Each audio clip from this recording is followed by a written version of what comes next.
Hello ladies and gentlemen, welcome back. I'm Brendan Lee. In this video I want to talk to you about love and compassion. Great, this comes from the forum a little bit. Well, somebody wrote into me and said, Brendan, so I'm going to read. It's regarding love and compassion. Brendan, I hope all is well and that you're enjoying whatever you're up to. Thank you. I have a specific question I'd like to ask you. Do you think the compassionate and loving approach of Krishnamurti is too fantastical to be brought to life? Nothing seems more profound and necessary to me than his take on actually practicing goodness. What seems most authentic to me is to survive using compassion and love as principles, but I'm not sure if given the situation of the world, something like that would be possible without creating more misery for myself. I keep wanting to go vegan, to get into a creative career, and to use love and heart as a motivator, but life pulls me into violence and conformity, and the circle keeps going. Can love and compassion truly be the baseline of a human being? People call this immature, but I sometimes think we say that instead of practicing love because it's harder to do. Sending a hug your way. Patricio. Hey, thanks for writing in. Well, I can already see my mind working out a whole bunch of shit to say about that. First off, I don't know about Krishnamurti's approach to life, and I have not watched enough or listened to enough Krishnamurti to know what he was up to. So I don't know right off the bat. I don't know. I'm not sure what's going on there. But then you're asking me, do I think that the compassionate and loving approach of Krishnamurti is too fantastical to be brought to life? Given I don't know about Krishnamurti's approach, I have no idea. And what I could say about compassionate and loving is at least a couple things. One thing right away is it seems to me that I have heard from others that it looks to me like when people think of compassionate and loving tends to evoke a certain feeling, tends to evoke a certain image of what that looks like. And we have ideas about what is compassion and what is loving and what is compassionate, right? And all too often, it looks like people hear about being compassionate, so they walk around being compassionate and loving and blah-de-blah to others. And to me, it looks like a pretense. Like, ergo, they're full of shit. They're just like pretending to be compassionate and loving. Or I did go to church one time with some friends of mine just to fuck around. You know, I don't go to church, but I went to church. And in church, you know what they're preaching? Compassion and loving. Love thy neighbor. Turn and shake a hand of somebody next to you. So I shook a hand with a stranger and we said hello and we're all feely good and like, yes, great. Right? We do this in church, and then we leave church, and I'm in the car with my friends, and what's the shit that comes up right away in the car is, did you hear about so-and-so and so-and-so and what they did, and meh, meh, meh, meh, meh, and I'm like, where did the fucking compassion and love go? So obviously, in this case, it was like something that was put on for church, for other people in the subculture where I am or whatever, and somehow that's socially important, but then as soon as we're out of church, fuck it, all bets are off. So that to me is like, nope, you're not actually compassionate and loving, you're just full of shit. You're just pretending to be compassionate and loving and then not really living it, right? So now if we were to live that, that would be different. See? And I'll get to that in a little bit. I heard tell. You want compassion? Buddha. No, Jesus. What did he do? You know, we think compassion has to look nice. No, it does not. Again, the image of compassion is not compassion. What you think of as compassion is not like what compassion is or the essence of compassion. That's like what you think about it. Then there's like the thing itself, whatever that is, right? Something we're calling compassionate. You know, Jesus went into his temple or a temple and there were moneylenders in there. And what did he do? He fucking turned tables upside down. Get the fuck out of my temple. Get out. Screamed at him probably. Now, could call that a kind of compassion. and or he's standing up for the temple, the holy place. No, you don't fuck around in my house. Or like if, say I'm doing a contemplation intensive, I'm a facilitator, I'm charged to care for the people that are there. So I do that. Now, if somebody were to come and try to fuck around with the ground rules or fuck around and have things be not safe or whatever, no, you got to go. And I might not be nice about that. So is that compassionate? I would say yes. Does it look good? No. Does it feel good? No. Is it compassionate? Yes. See? Or like, it's fun. I mean, random. Again, I'm just sharing thoughts for your consideration, okay? I'm trying to just have you think about it, right? Wonder about it. Consider for yourself what the fuck's going on. What is compassion for yourself, yeah? Just some thoughts. I was watching a video. I caught this video of two zebras giving birth. There's a zebra laying down, right? And this other zebra comes up, sees the zebra laying down, grabs it by the neck, starts flinging its head around, slamming its head on the ground. Boom, bam, bam, bam. You're like, oh my God, the violence, the violence. But then I kept watching, like, wait a minute, he's up to something.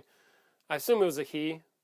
I didn't look closely at the genitals, but I'm pretty sure it was the male zebra. The female's giving birth, getting her head slammed on the ground. What the fuck's going on? He's basically saying, get up, get up, get up. You got a job to do. Boom, bam, bam. And then eventually the female kind of comes to, wakes up like, holy shit, okay, I got to do something. And then the fetus is like sticking out of her vagina out the back. And eventually the man also is like picking up this baby and like rough. You're like, oh my God, it's so rough, right? But what's he doing? Look to me like the compassionate thing. Get a fucking move on. You need help. Let me help. Let's go. Boom. Eventually, and it was rough, and they were like fighting for a while, and eventually the female got up and like the fetus fell out. She gave birth, and then there's like blood and placenta and everything, and he's like shaking the baby around, like trying to get it, and eventually it gets up, and the mom, and they're like battling for a while, and eventually the baby starts to like walk. So it's like, oh, right. That's compassion. That's loving. I mean, in that sense. I wouldn't say they're necessarily experiencing love, probably more of like a just straight up program, but you get my drift. Or I saw another video of this kid, typical, okay, in my mind typical, but kid, struggling, was in a bar and then struggling to get on a chair, and mom wants to help, and the dad, no, hands off. Let the kid struggle. No, you leave him alone. Or she, they need to work it out. You see? So what is that? Is that nice? Boom. No. May not, it wasn't mean per se. It was just clear. No, we're not doing that. You're going to let the kid struggle. The kid's going to find their own damn way up into the chair. And they did. See?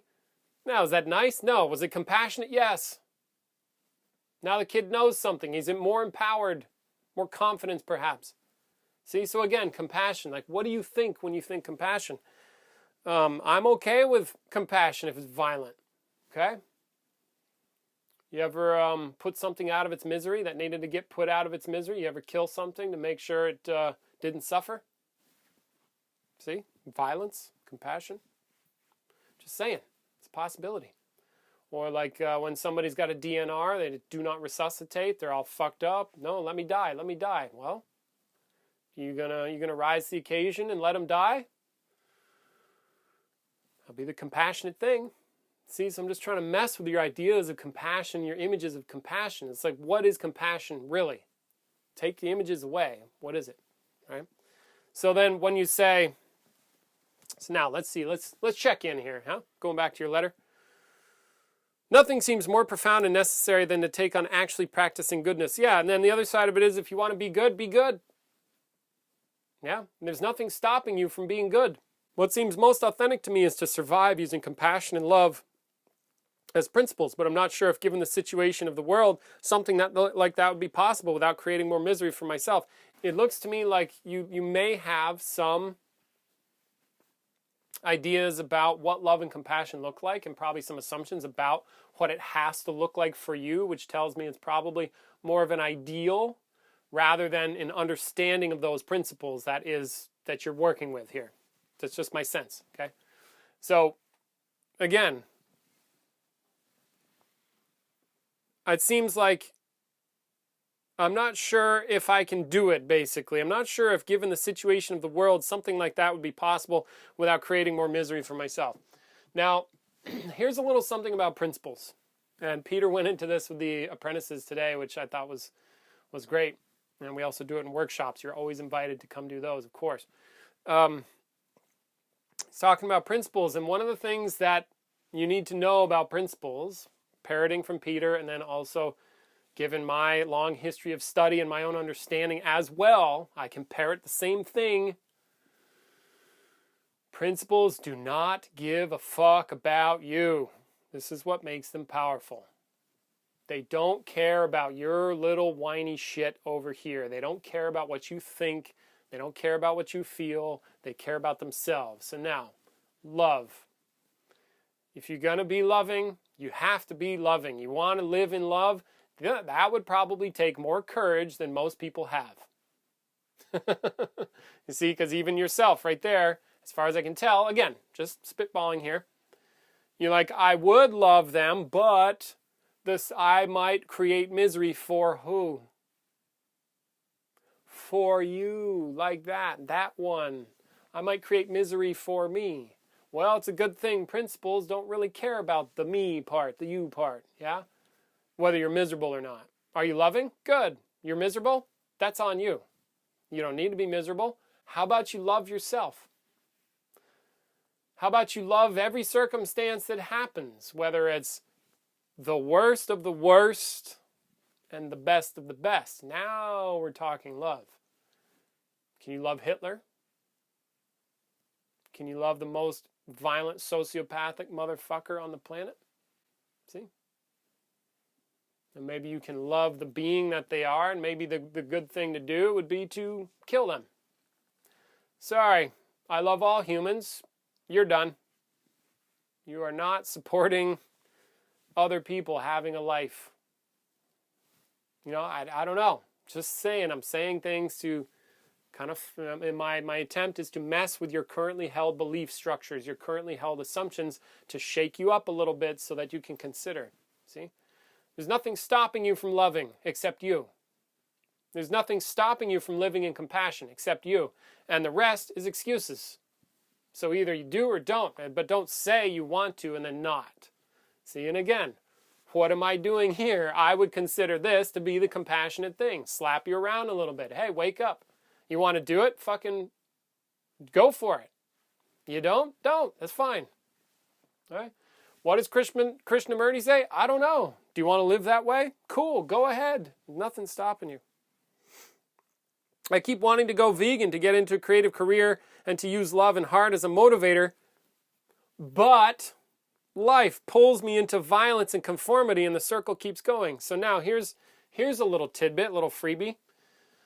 Take a look at what happens when you use the word but. This is something I train myself to consider, and I use it in my own life, and I want to invite you to use it too if you want. Notice that when you use the word but, it negates everything that came before. So, like just language, linguistically. I keep wanting to go vegan, to get into a creative career, and to use love and heart as a motivator, but, which means everything I just said is no longer applied. Life pulls me into violence and conformity, and the circle keeps going. Now, here are my issues with this. Coming from a place of wanting to empower you, the listener, coming from a place of wanting to reveal something worthwhile that will make a difference for you, is I want you to consider that that is an excuse. It's bullshit. I want to do this, but life, ergo something out of my control, pulls me into violence. No.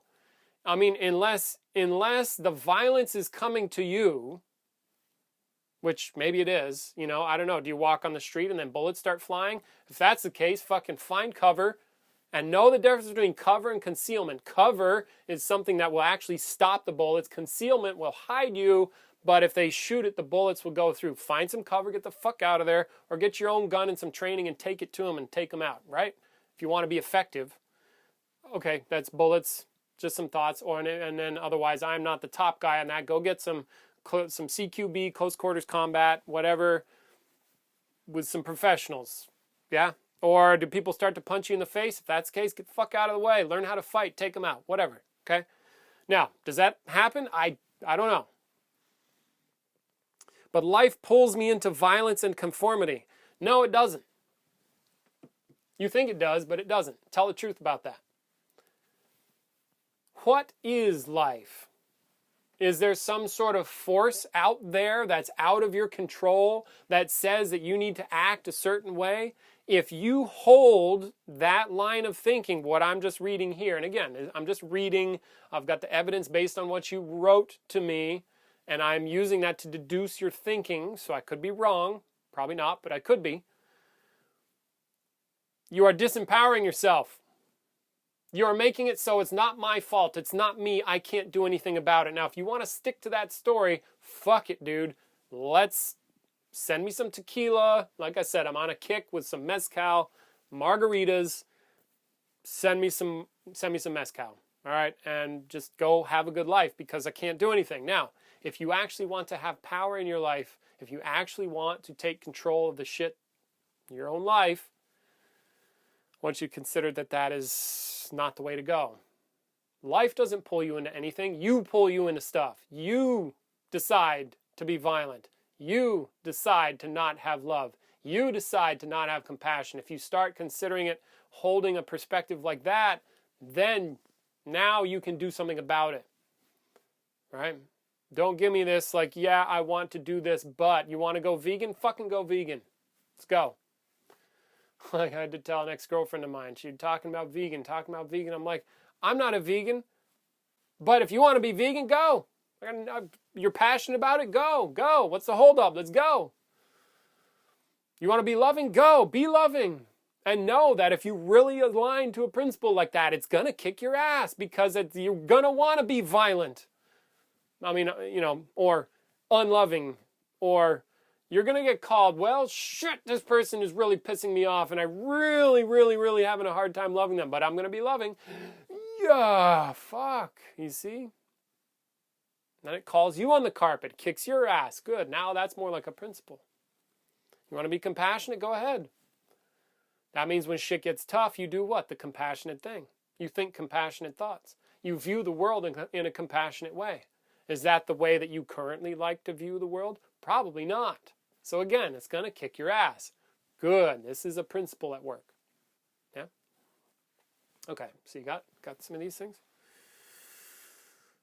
Can love and compassion truly be the baseline of a human being? In terms of the baseline of a human being, you're just going to have to figure out what that is. Hint, hint, come do a contemplation intensive and grasp the nature of the being that you are. For real, not like a thought. Because people talk about love. I hear it in the spiritual circles. We are love. You are God. You are blah, blah, blah. You're infinite love. You're one consciousness, blah, blah, blah, blah. At the end of the day, you can believe that. If you believe that, that will be a belief. And maybe you'll feel good. And you might even change your experience drastically, but it'll be a belief. It will not be the thing itself. It is possible that when you get in touch with what you really are, maybe love is right there, already there. Maybe if you get conscious enough and strip away enough of the crap and look at what's really going on here, just the fact of being. And I don't mean like being a fucked up self, I just mean like being, somehow existing. Maybe there's a love there. I don't know. I don't know. See, I have to say I don't know, because if I try to tell you or say something, I'll point you in a direction, then you just believe me, then you'll never get it for yourself. Or believe Peter, or believe whatever, believe the books. Okay? Another trap is philosophizing about it. Yes, well, I heard that because of science and we're all stardust, so that means we're all the universe. We aren't separate and blah, blah, blah. You can deduce these things logically, and then you'll have philosophy and logic. Another thing that you can use to impress people at martini places or impress people when you go out for a fucking drink or at a party, right? A cocktail party. But at the end of the day, it's just philosophy. Again, you're not more conscious of anything. You're just jerking off. Again, in terms of becoming conscious. Now, in terms of the cocktail party, great. In terms of like impressing people, maybe getting laid, great, wonderful. Do it. Have fun. But in terms of you being conscious, who cares? It's just more shit. It's just more stuff. Maybe it's really good stuff. Maybe it feels really good, but it's just more stuff. So again, the invitation for you to grasp these things for yourself. So, could it be possible? Sure.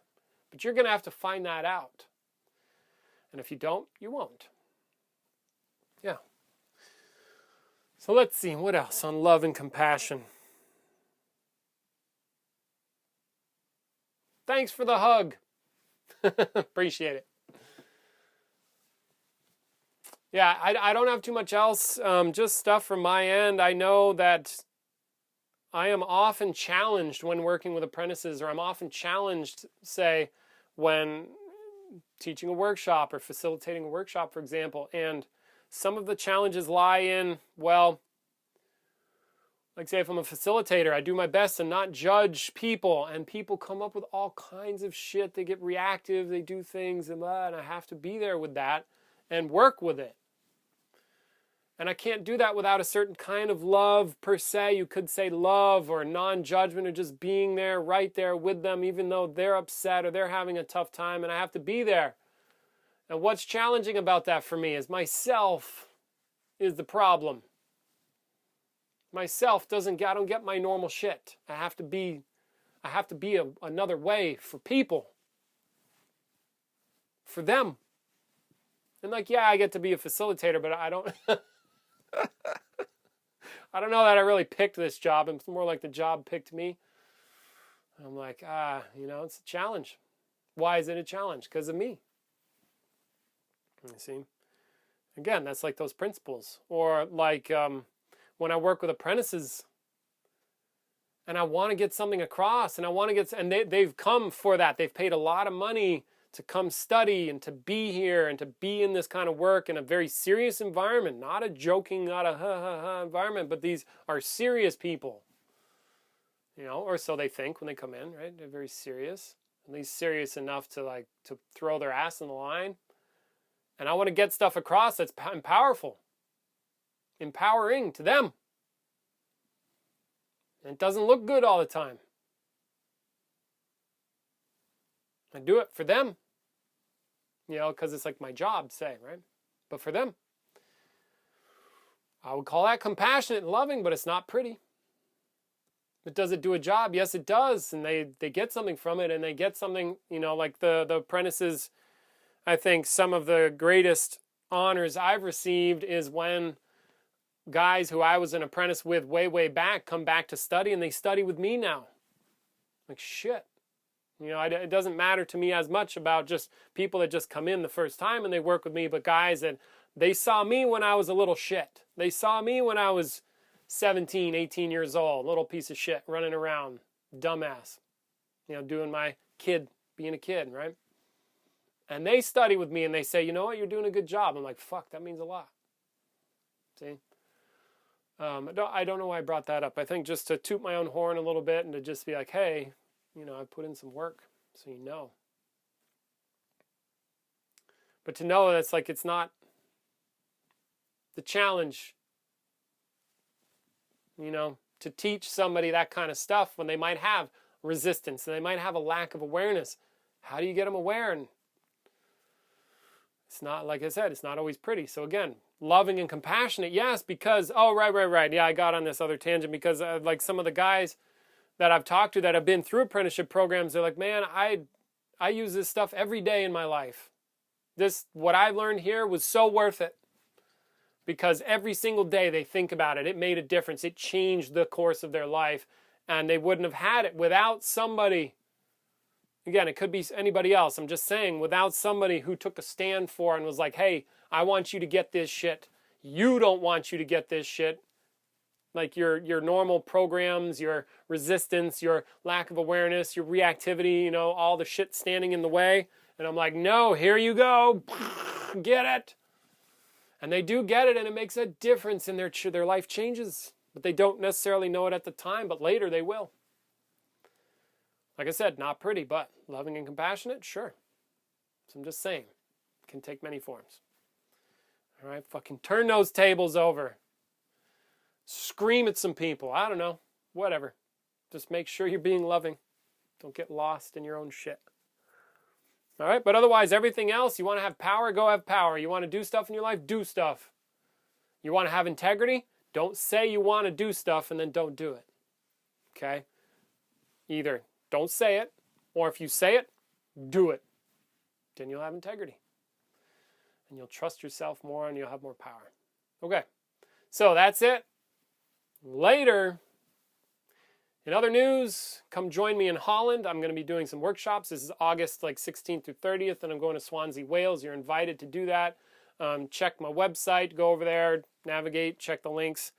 Other news, Peter is working on a new book. It's called Ending Suffering. It's at the publisher, but it's not coming out till next year. But start looking out for that. I'm posting little pieces here and there from that. The apprentices are over here. They're working hard. And yeah, write to me. Let me know how your work is going. Ask questions. Sign up for shit. Check the links. Check my website. Give me money. All this shit. Come do some work if you want to. All right? Otherwise, much love. Take care. I'm Brendan Lee. Bye.